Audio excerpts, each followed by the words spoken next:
Саясаттану пәні. Дәріс 15-ші. Әлемдік саясат және қазіргі халықаралық қатынастар.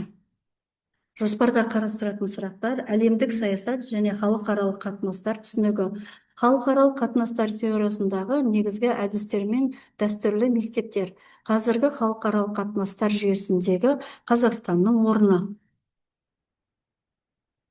Халықаралық қатынас бұл экономикалық, саяси, дипломатиялық, әлеуметтік, құқықтық, әскери және гуманитарлық байланыспен әлемдік қауымдастықтың негізгі субъектілері арасындағы қатынастардың жиынтығы.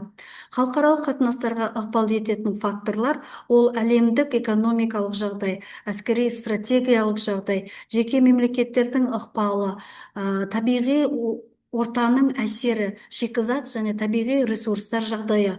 Халықаралық қатынастардың негізгі субъектілеріне мемлекет, халық, мемлекетаралық ұйым, әлемдік, регионалдық, саяси, үкіметтік және үкіметтік емес ұйымдар. Қазіргі халықаралық қатынастар ол қазіргі кездегі халықаралық қатынастардың дамуының негізгі тенденциялары. Әлемнің тұтастығы мен өзара тәуелділіктің артуы, халықаралық қатынаста көпұлтты жүйенің пайда болуы, әлемдегі әлеуметтік әртектіліктің сақталуы, қарама-қайшылықтар мен шиеленістердің шешудегі саяси құқықтардың рөлінің артуы, проблемаларды шешудің дәстүрлі жолдары мен әлемдік дамудың шынайылығы арасындағы қарама-қайшылықтардың шиеленісуі, біртіндеп геосаяси кеңістіктің капитал, тауар, қызмет түрлері бар біріккен аймақтық құрылуы.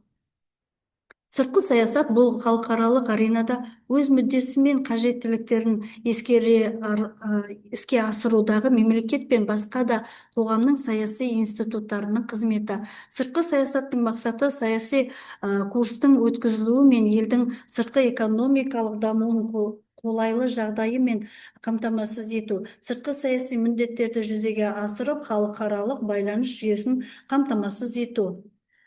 Сыртқы саясат жүзеге асырудың формалары: мемлекеттер арасында дипломатиялық қатынастарды орнату, халықаралық ұйымдар негізінде немесе соған мүше ретінде мемлекеттік өкілдіктердің ашылуы, мемлекет партия өкілеттерімен әртүрлі дәрежеде жиі және үнемі байланыста жүзеге асыру.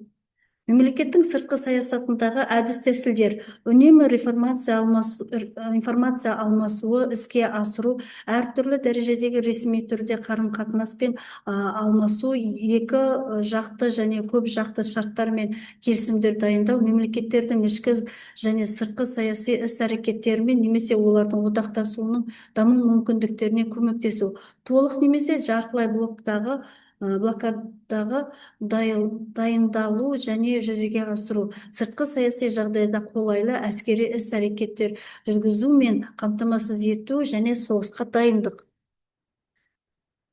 Қазіргі кезеңдегі ғаламдық проблемалар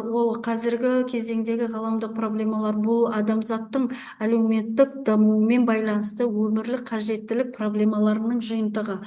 Қазіргі кезеңдегі ғаламдық проблемалардың айрықша белгілері ол барлық мемлекеттердің адамзаттың өмірлік қажеттіліктері қозғалады. Адамзаттың позитивті дамуына қатер төндіреді. Өз шешіміне барлық мемлекет пен халықтық ұжымдық күш салуынан талап етеді. Қазіргі кезеңдегі ғаламдық проблемалар олар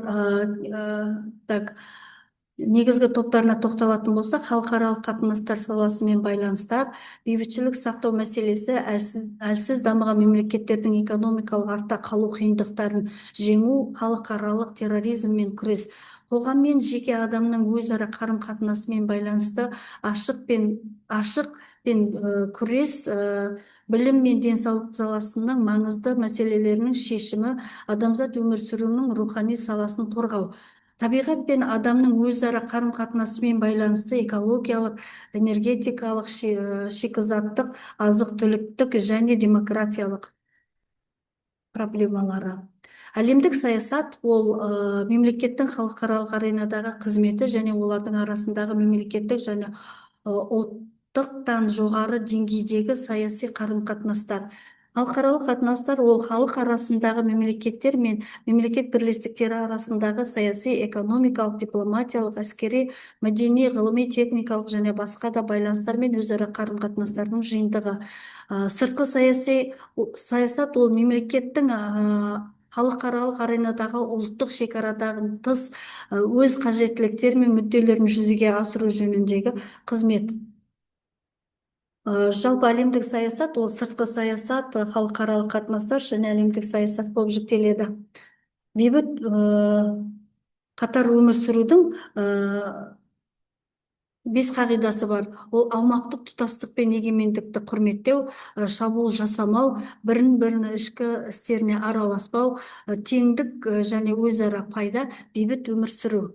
Дипломатия ол халық аралық қатынастардың болдырмау немесе реттеу, мемлекетаралық және халықаралық ынтымақтастықты кеңейту және тереңдету мақсатында келіссөз жүргізу және өзара қолайлы шешімдерді іздестіру өнері. Дипломатияның міндеттері мемлекет мүдделерін іргелендіру және туындаған проблемаларды дипломатиялық арналар мен бейресми байланыстар арқылы шешу, мемлекет арасындағы экономикалық, саяси және өзге де қатынастарды реттеу. Халықаралық қатынастарға көзқарастар ол саяси идеализм, жалпы ортақ әлем құру мүмкін және оған қол жеткізуге болады. Мемлекет арасындағы жанжалдардың келіссөз арқылы шешілуге болады. Ұжымдық қауіпсіздік жүйесіне ерекше роль атқару және саяси реализм. Мемлекеттер өз мүдделері мен мақсаттары үшін үздіксіз табиғат күресі, халықаралық саясат, билік үшін күрес, қарулы қақтығыстар арқылы қиындықтан шығудың жалпы жолы.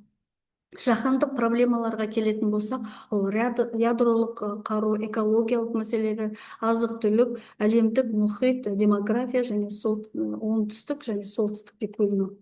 Назарларыңызға рахмет, сау болыңыздар.